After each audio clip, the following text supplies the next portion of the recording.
Welcome back to Moody Talk Sports. Great Monday show for you here today.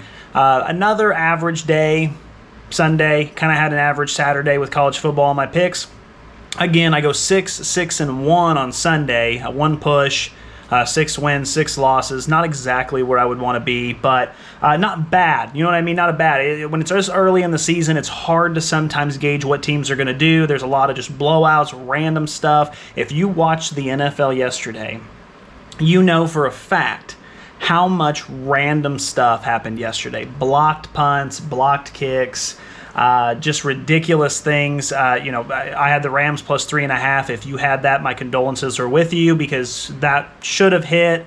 Ridiculous with 2 seconds left. Philadelphia runs it back, but we're going to cover all that. Let's start with my picks, just going from where I had it and a little bit of analysis of each of these games. So let's start with I had the Raiders plus 3. Obviously, that went down not very well. Overall, 41-24 is the final here, as you can see. It's interesting because most of the time, if I tell you, hey, a team got blown out, the score was 41-24. You're going to assume some things. You're going to assume that one team just played really well. You're going to assume that maybe the quarterback just had an outstanding day or the coach had an incredible game plan. This one is so strange because Geno Smith is the starting quarterback for the Raiders. Having a good season. Not great, but having a good season. Throws the ball for a lot of yards. Maybe takes a few too many sacks, but overall still plays pretty solid. 3 touchdowns, no interceptions, 289 yards in this one. Washington had its backup quarterback in, Marcus Mariota. 207 yards, 15-21, 1 touchdown, no interceptions. Those 2 stat lines alone, if I told you that Washington blew out the Raiders, you would be surprised. Especially considering Las Vegas scored 2 touchdowns in the fourth, which were kind of garbage time touchdowns a little bit. Washington goes into a cover 3 and just basically allows nothing cheap, nothing deep. It was kind of embarrassing, and I thought that yesterday, I had said it on the show, I thought that this was one of those games where if you're the Raiders, it's a layup. It's one of those where you have such a tough schedule. You play in such a tough division. When you have games like this where you go against Washington and they're down their quarterback, you got to have those. Those are the layups, you know what I mean? And they're not really layups per se, but that's the closest thing you're going to get to a layup this season. Overall, just not really impressed. The Raiders have a long way to go. I know this is the first season under Pete Carroll. They'll figure it out. Pete Carroll's a great head coach. Like I said, they play in a tough division. They have a lot to figure out. Ashton Genty is still running the ball, not as well as we like, but with power backs, and he's got a lot of power in there. He's going to learn the NFL. The NFL plays at a different speed than Boise State did. Just the reality of it, right? The field's not blue. Got to get a little used to that. He'll figure it out over time. They're trying to really run the ball consistently with him. But again, there's just something missing here. You look at the turnover battle. I mean, there really wasn't. Neither quarterback threw an interception. There was only 1 fumble lost, and that was by Washington. Las Vegas, from what I'm seeing here, didn't turn the ball over. What? How do you get beat that badly? So this is one of those where, as you can tell, I didn't watch the game. I didn't get a chance to see it. There was too much going on at this time. I can't wait to go back and see this and see exactly what happened, but I just can't fathom how it came to this. How did it get so out of hand? When Jaden gets back, Washington will still be good. They're 2-1. They're 2-0 at home. They're right where they want to be. Their defense is playing pretty well for the most part. I know Raiders aren't a high prolific offense, but it is the best part of the Raiders right now. So I lost that one, had plus 3, needed plus 20. Not great. All right, and I had Carolina plus 5.5. Yeah, that was easy. 30-0. They put out a shutout against Atlanta. Now, this is surprising, even though for me, I actually think Carolina is better than most people give them credit for, and I think that Atlanta is actually a little overrated just because a lot of people have them winning the division, and they think Michael Penix is the answer. I don't know about that yet. I think it's just a slight overrated, and I think Carolina is just slight underrated. But 30-0, there's something going on here. I mean, don't get me wrong. Divisional games are supposed to be tough. Carolina does play well at home. They have a good crowd base. They really do. It's harder to play at that stadium than you think it would be. But 30-0. Michael Penix Jr. gets replaced. He's 18 of 36, 172 yards, no tutties, 2 interceptions, 40 rating, which I actually, it's not very often I can say I could have done better. I might have thrown a couple screen passes, and I'd have got murdered. My legs would have got broken. I'd have, been thrown out. I would have went to the hospital. But those 2 screen passes I threw, I think would have got me a better than a 40 rating. And I'm not trying to beat up the guy, but it's just something's going on. And I've always been of the belief that once the league figures out Penix Jr., once they watch a little film and really understand what they're doing, I think that there is going to be a drop-off. Have we seen the beginning of that? I don't know. But this can't happen if you're Atlanta. There's got to be some red flags. There's got to be warnings going off. Kirk Cousins comes in and thinks and dunks 5 of 7. I don't know if they're going to go back to him next week. You might have to. You're paying him a ridiculous amount unless you're wanting to just trade him off. And if you're wanting to continue to ride with Penix, which that's fine. You've already let Penix have, 5 or 6 starts now, 7 starts, something like that. So, I mean, he's done well enough. He's probably earned it, but I don't know. I don't know what you do there. That's very strange. I mean, you're running the ball well. Bijan Robinson averaging 5.5 a carry. Nathan Carter averaging 6.5 a carry. Even Penix, when he runs, he only ran twice, but averaging almost 5. I mean, almost the team is averaging 5.7 yards a carry, so running's not the issue. I don't know if maybe they just don't have enough weapons, which doesn't seem right because you've got Drake London, you've got Kyle Pitts, but now, I'm starting to kind of wonder, is Kyle Pitts ever going to be what we thought he was going to be? I don't know. I just don't know if he's ever going to get there. When we look at Bijan Robinson out of the back, I mean, Bijan Robinson's just that tool that you can use out of the backfield. He can run.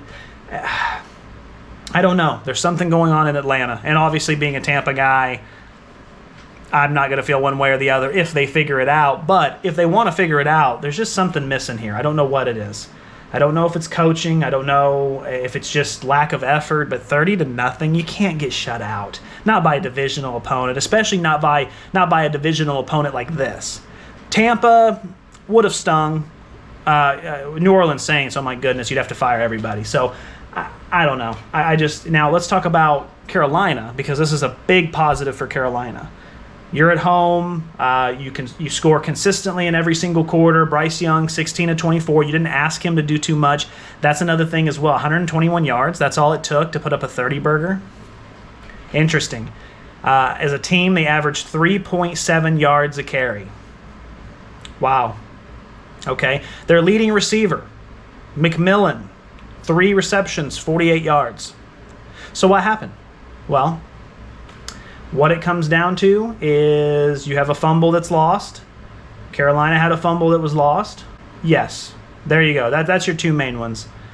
Carolina had 2 interceptions, but is that worth a 30-0? I don't know. Atlanta has the Commanders next week.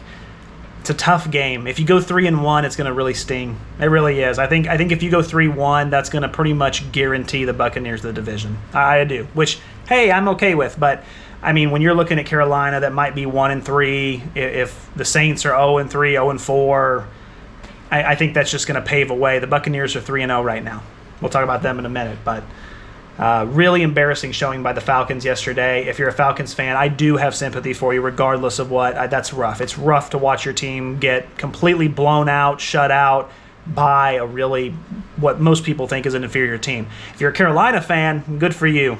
Today must be a really good Monday. I remember these Mondays back in the day, so enjoy it. You deserve it. Have a cocktail, enjoy yourself. That's good stuff. All right, next up, I had the Packers and Browns. I had Browns plus 7.5. This is, it's so funny. When I mentioned this on the show yesterday, I talked about how nervous I was. I was like, man, my stomach churns. Because the more I talked out loud, the more I was like, oh, yeah, they play tough at home, but Packers are just so good. Browns, Joe Flacco.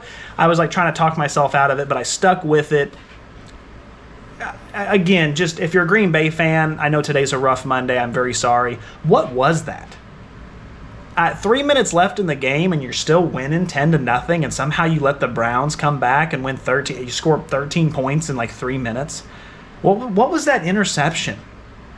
I just, it felt like Green Bay just wasn't in that game, and I don't mean like talent-wise, I mean just mentally. It just felt like they were kind of like, let's get out of here. Well, next week we're looking ahead. That's what it felt like watching that. I mean, Cleveland didn't play well enough to win. They really didn't. Now, Green Bay did struggle offensively. average for the team rushing, 2.6 yards a carry, not great. J-Lo, 183 yards, good completion percentage, but a touchdown and interception, didn't play great. But regardless of that, I mean, it's not like Joe Flacco did any better.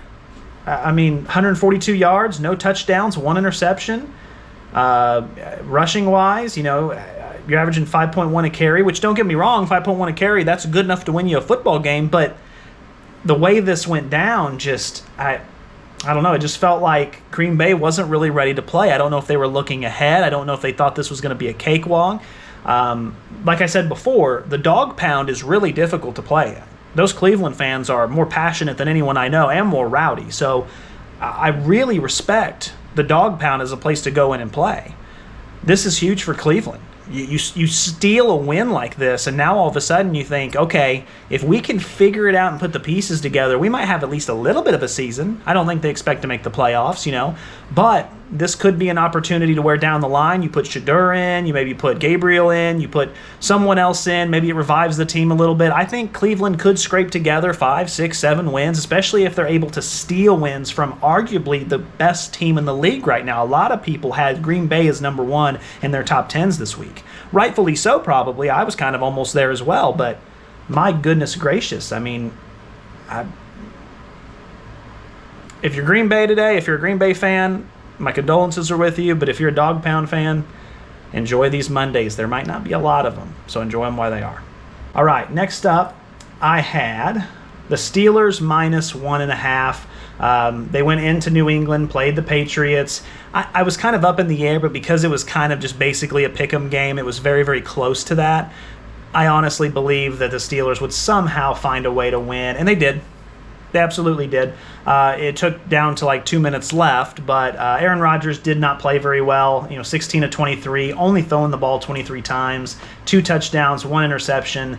It's amazing how I'm seeing this trend where teams are really trying to make their quarterbacks throw the ball as little as possible. What's crazy about that is that we're paying these quarterbacks more and more and more money, $50 million, $55 million, $60 million, $65 million. But then we're like, hey, can you throw the ball as little as possible? That don't make sense to me. Pittsburgh is averaging 2.5 yards per carry. And I understand that Aaron Rodgers isn't what he used to be. I understand that Aaron Rodgers is on, the 40 side now.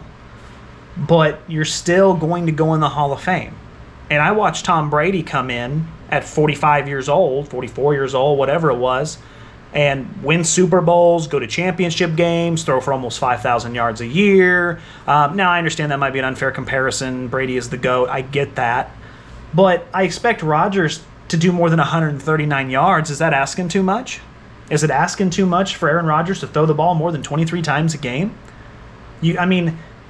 What that tells me is there's probably a lot of dink and dunk. His average was 6 yards per attempt. That's a lot of dink and dunk. He doesn't want to throw the ball down the field. Aaron, that's what you're good at. That's what you're great at. If the offensive line isn't good enough, I understand you have to, dink and dunk where you can, but you don't have a run game. You have to have explosive plays. You've got to have that no risk it, no biscuit mentality where if you get a 2nd and 3, a 2nd and 2, go deep. Hit some deep passes. The longest reception of the day, 21 yards. From Jonnu Smith. Won't get it done. Sorry, won't get it done. Just won't get it done. If you're New England, look, you have a new head coach. Drake May is playing some pretty competitive football. You don't have anything to worry about. There's going to be losses like this. You have to really fight and play a really near-perfect game to get victories when you're in this type of state that New England is. But you're just building for the future. I like where these stats are at. They averaged 4 yards a carry.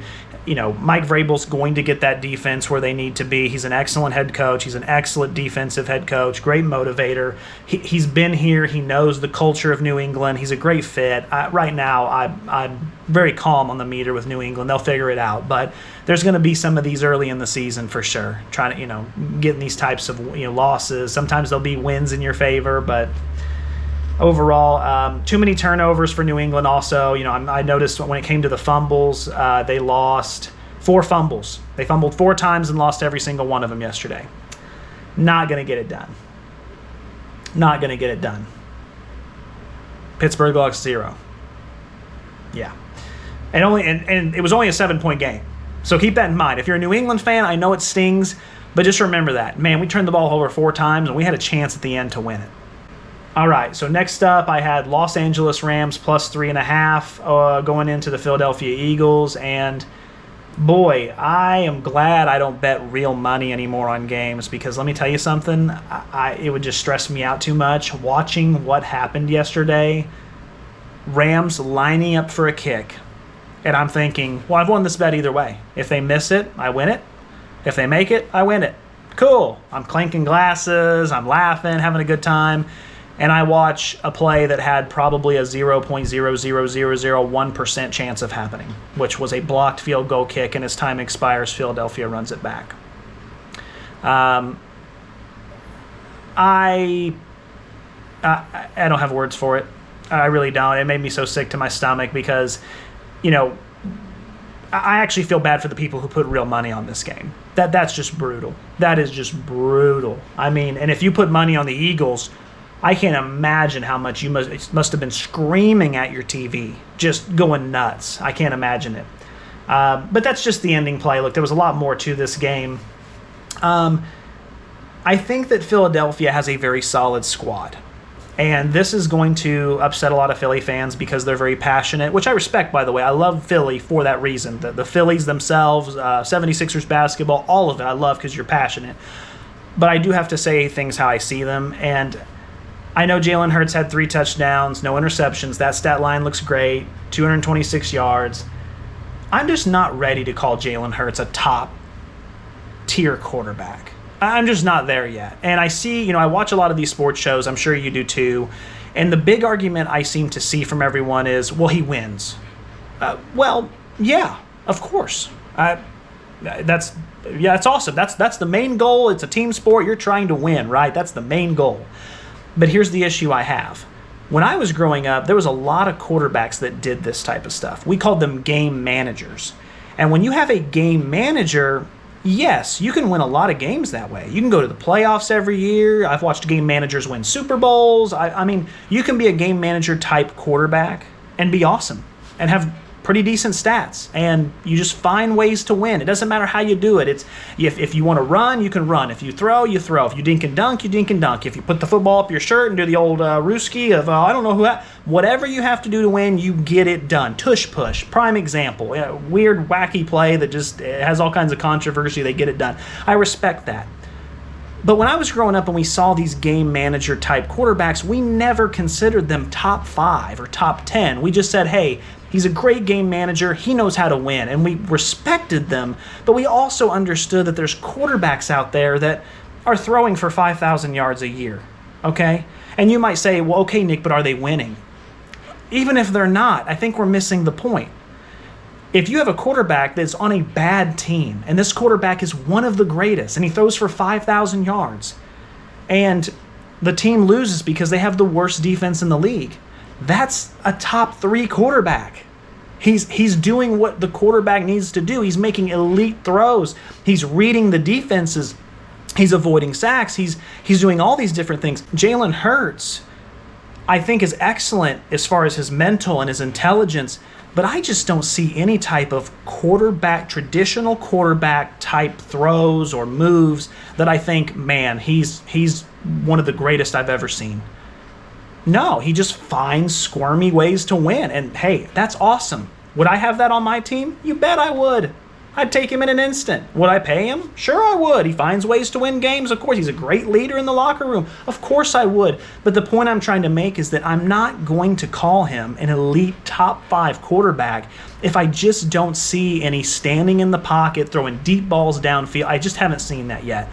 Does he deserve respect? Of course he does. But I see shows now that are putting him top 3 in quarterbacks. I can't do it. I can't do it. I'm sorry. I can't. I think he's in the top 10 as far as maybe he's 10th, maybe he's 9th, maybe he's 11th. I'll do a quarterback ranking here sometime this week, but I'm not there yet. Also, the Eagles need a little more from Saquon. 18 carries, 46 yards. I'd like to see a little more. I know the Rams are tough on defense, but still, regardless, you're Saquon. I don't want excuses from Saquon. He's by far the best. Rams had a good showing. They match up really well. 5.5 or 5.2 yards, average on the ground. Matthew Stafford had a pretty decent game, but not really, because only 196 yards, 1 interception. Eagles' defense is just too good. They put too much pressure on the quarterback. You got to get rid of it so quick. It really eliminates a lot of big plays. I love Philly's defense right now. That's all I really see. Not a lot of turnovers. It looks like Philadelphia, fumbled the ball one time. It was from Jalen, and he lost it one time. Oh well. Philly is kind of like Tampa right now. They just find ways to win. However, whatever it takes to win, they do, and I give them respect for it. So, good job. All right, lost my bet there. Still not happy about it. All right, so next up, I had Tampa Bay -6.5. Should have hit. One thing about Todd Bowles, that Buccaneers head coach, that I like a lot of stuff about him. I like pretty much almost everything, but there's one thing he does in particular that really, really agitates me. And that's that he plays this really tough, blitz-heavy defense at the beginning, second quarter, third quarter, all that. But if you're up by 2 touchdowns, 10 points, double digits, if you're up by 10 or more, he will straight up just rush 4, cover 3, nothing cheap, nothing deep, and he'll let you back into the game. And I don't get that. I really don't. I mean, in his eyes, he's probably just thinking, I'm trying to win the game. But here's what happens. If you didn't see this, let me break it down for you. Tampa's up 23-6 in the fourth quarter.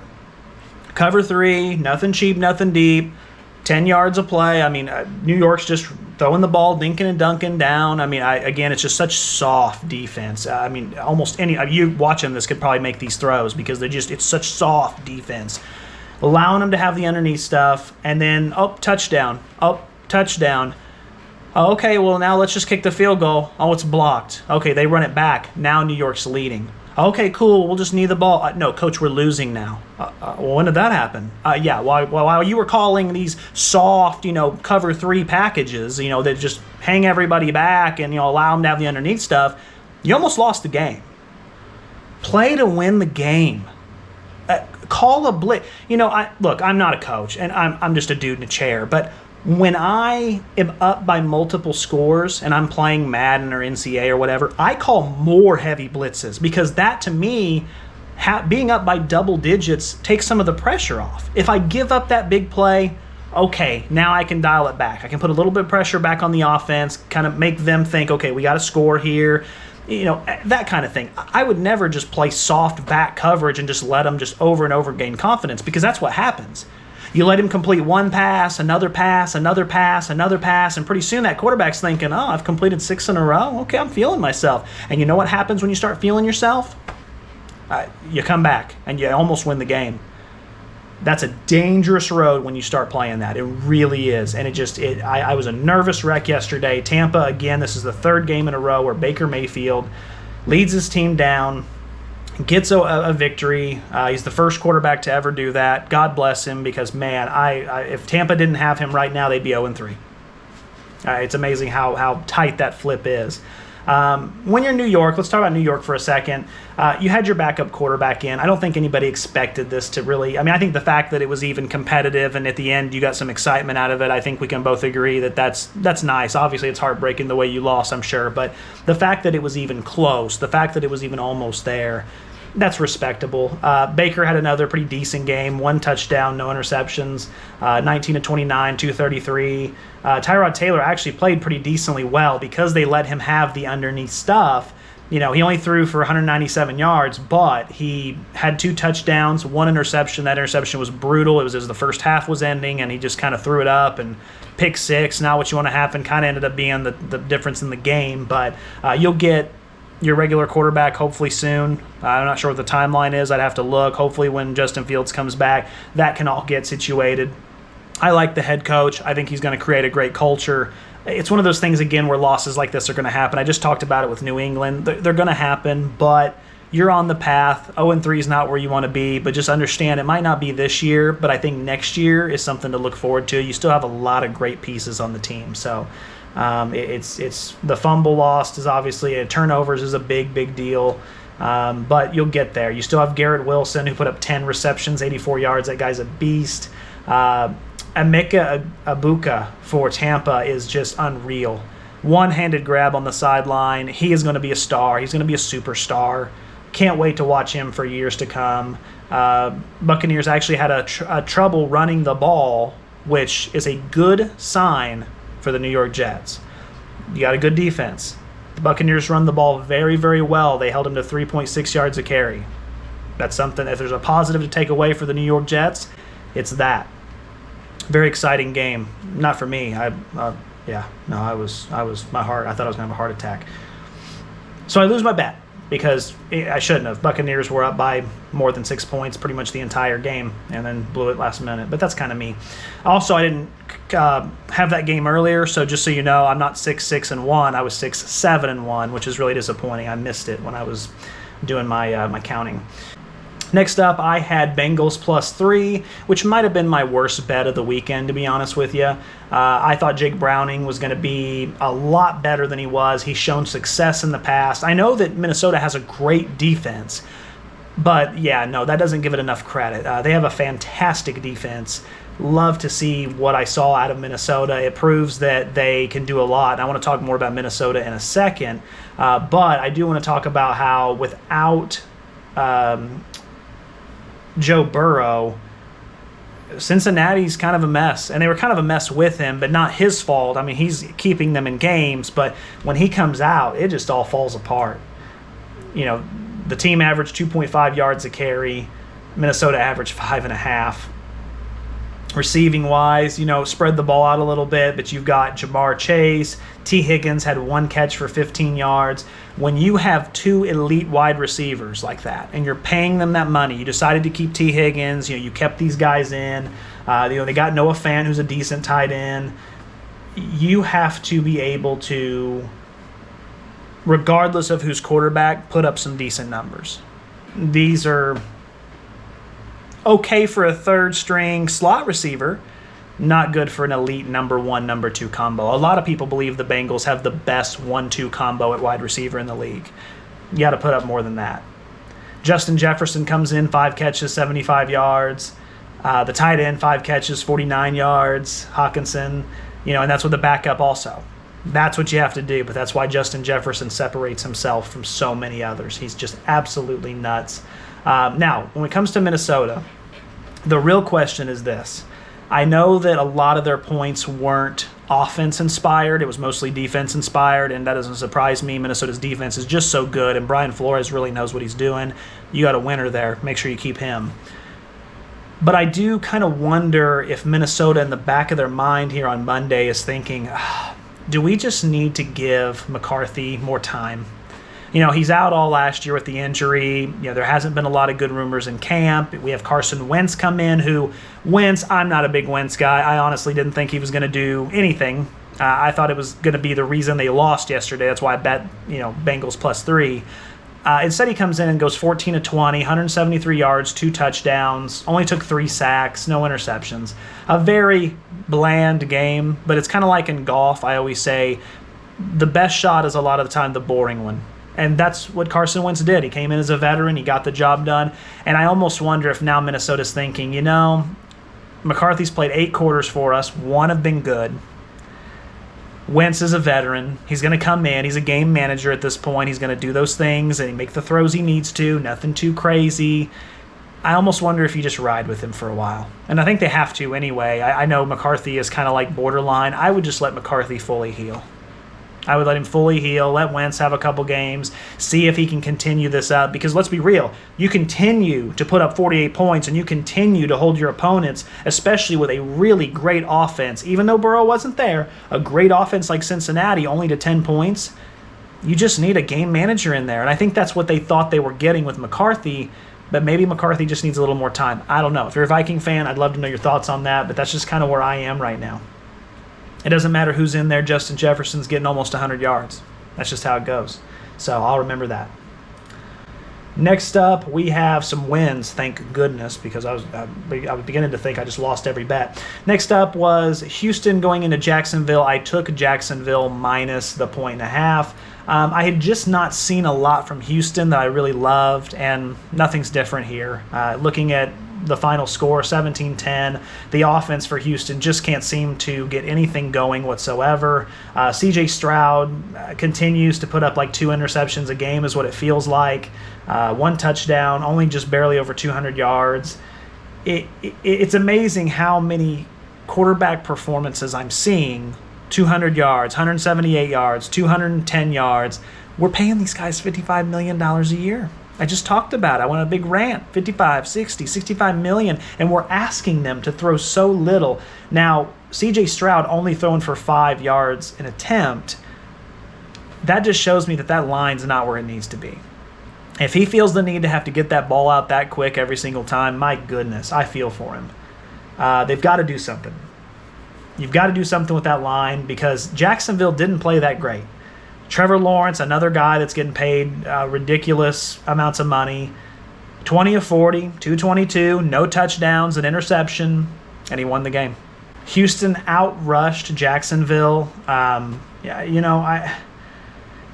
a yard, but by average 4.5 compared to 3.5.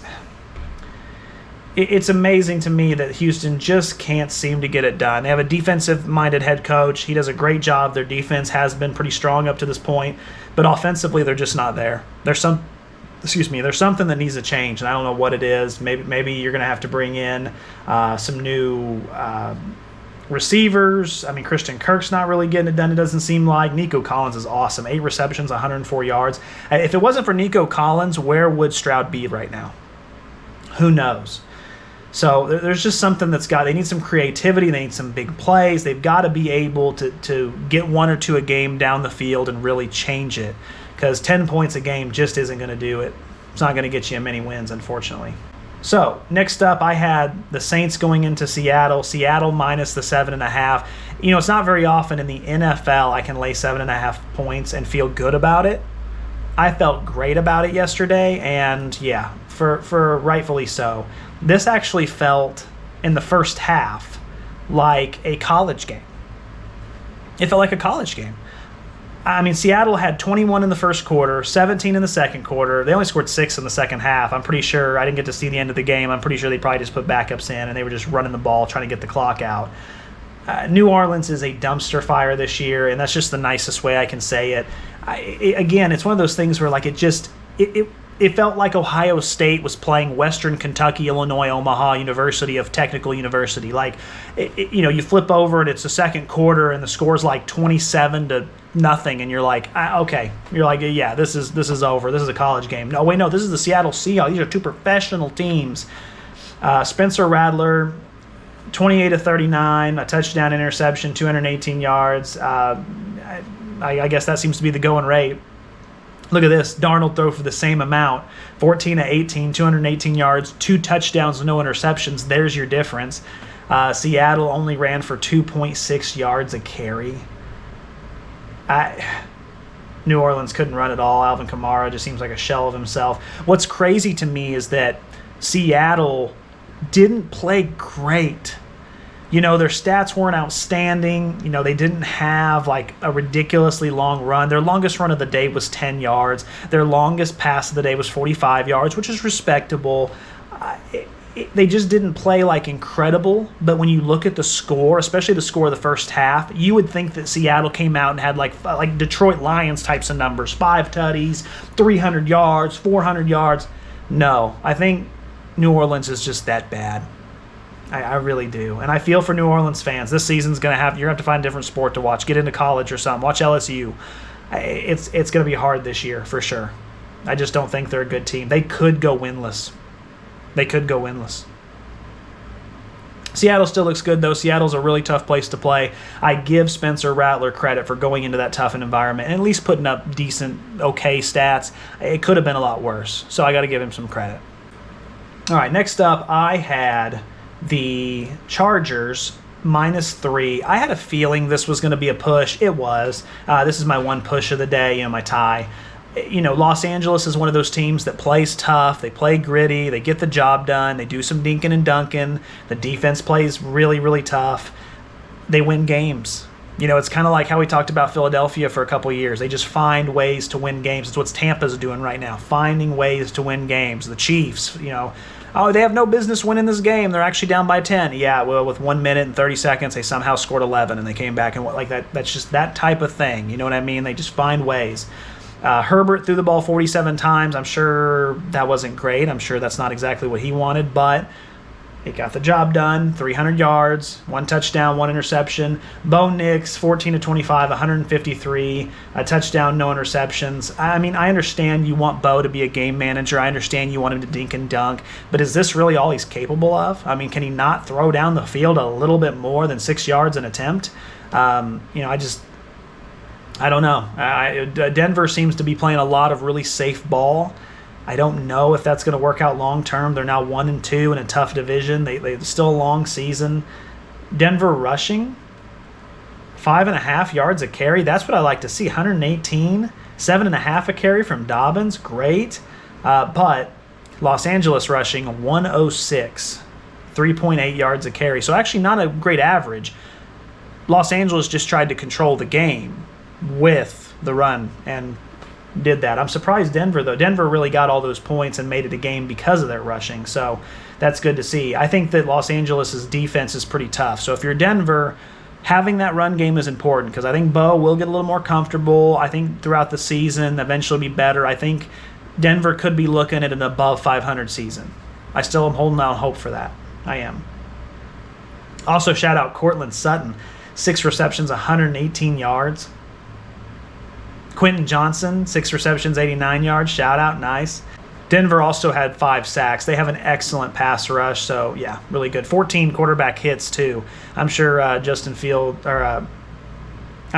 Herbert's not going to be sad about not seeing them for a while. Hopefully it is a while. I don't know. They might play him like in a couple of weeks. All right, next up, I had the Cardinals plus 2.5, 2.5. I actually thought they were going to come in and upset. They only lost by 1. I won the bet. I'll take it. It's actually a really, one of those low-scoring divisional games like I thought it was going to be. That's why I had no problem taking Arizona plus the points. One of those things where Mac Jones got the job done, 27 to 41, 284, a tutty, an interception.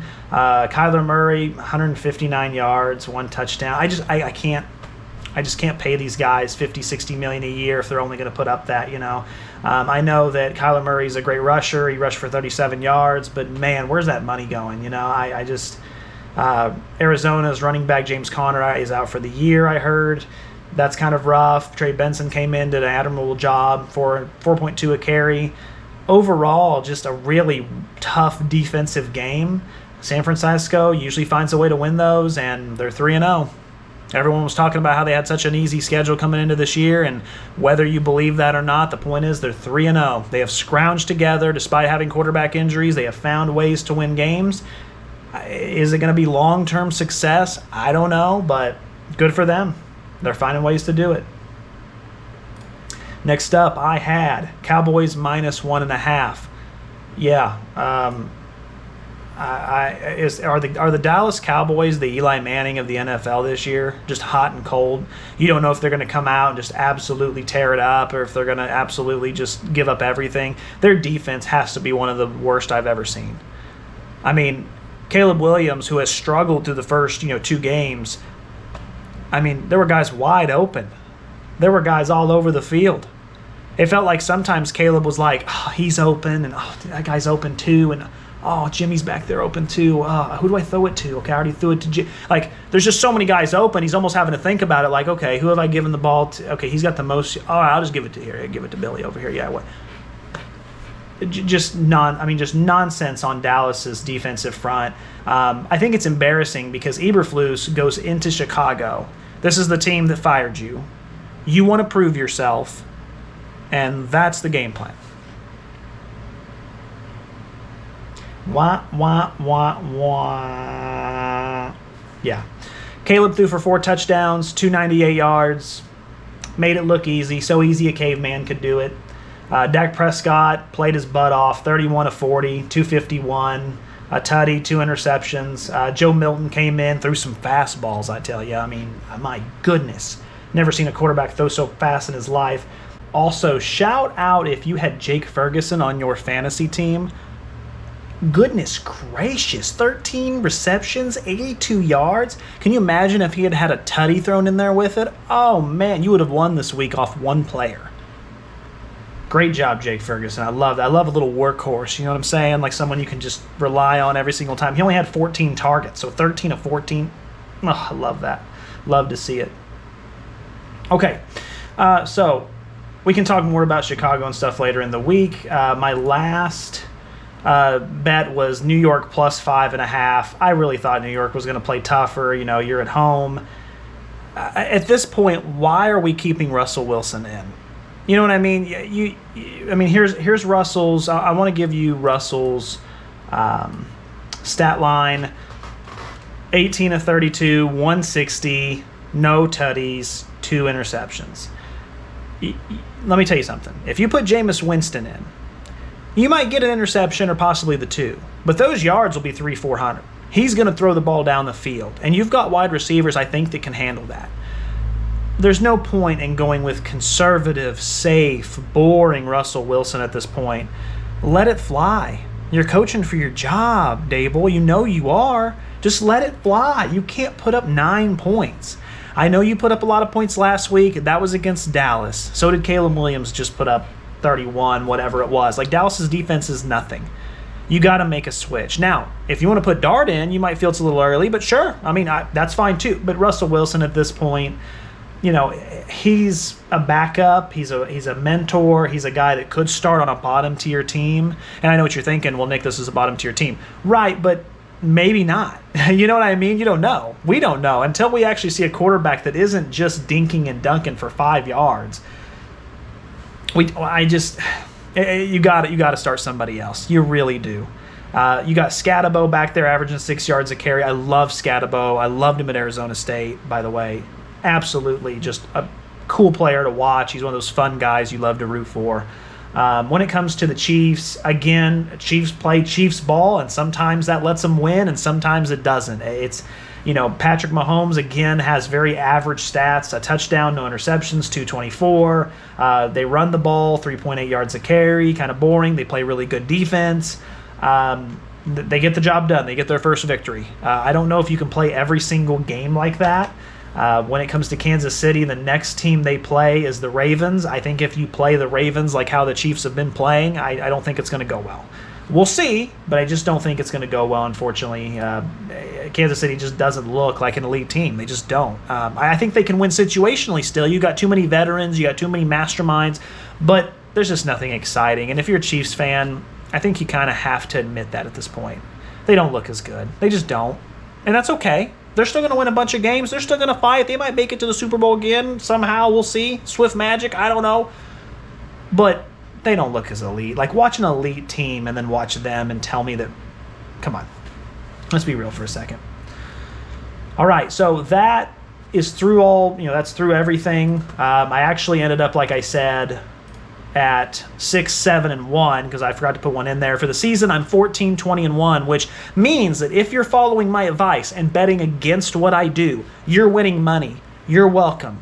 That's what I'm here for. If you continue to bet against me, you will win money. That's how it works here. I'm actually the opposite. Most guys will tell you they're the best and you should follow them. I'm the opposite. You do exactly the opposite of what I tell you to do and you'll win money. That's just how it works. If I was betting real money, you guys would just you'd all be rich. I mean, you'd all be living in the island somewhere if I was actually betting real money, because I'd be 0-17 or whatever, and you'd be 17-0. So, anyway, all right. So let's talk about the game tonight a little bit. Tonight we have Lions and Ravens. Very good game, sneaky good game. It's one of those where we really don't know how good the Lions are yet. They had a game against the Packers that wasn't so great, and then they absolutely crushed the Bears. What does that even mean? Is that actually good? I don't know. Ravens have played a really good game against Cleveland, which, isn't surprising. They had a tragic comeback lose. They let Buffalo come back week 1. You remember that. So both these teams, I'm still trying to gauge exactly how good they both are. I know they're both great. I just don't know exactly how good when it comes to just the overall stat lines and everything. I know Henry had a rough game last game. I expect this to be the over. That's what I would normally take as the over, which I'm not sure what the over is. We'll go over my big 3 bets here in a second. So actually, I mean, with Detroit Lions being plus 4.5, I almost would probably take Detroit. I think it's going to be a really close game, so I am going to take Detroit plus the 4.5. When it comes to the other, I have another big bet as well. When it comes to my big bets for this game, which I only do big bets on, single like primetime games. When it comes to the over, I'm going to go ahead and say yes. I know it's an over of 53.5. I'm going to go ahead and hit that over. I'm not even going to think about it. I don't want to start getting into details that make me shake it. I think both these teams are going to put up ridiculous amounts of offense. And I know that Jared Goff doesn't play well if it's not a dome. I don't care. I'm going to bet on him. I think he's going to do great. I'm also going to go with Jared Goff over 1.5 touchdowns. I think he's going to be throwing the ball for most of the game. That's another one of my big bets. And then I'm also going to go with an anytime touchdown for Derrick Henry. I think he's going to have a bounce back. I think he's going to get in the end zone, so we shall see. All right, so that's my 3 big bets. That's everything from yesterday. We will have more for you this week. I will see you guys soon. Thanks so much for tuning in to Moody Talk Sports. I will see you guys throughout the week with all kinds of stuff. Tomorrow I'll be coming with some baseball news as well as a couple other stories. We'll talk about the game that happens tonight, depending on the outcome. I'll see you then. Thanks so much for tuning in.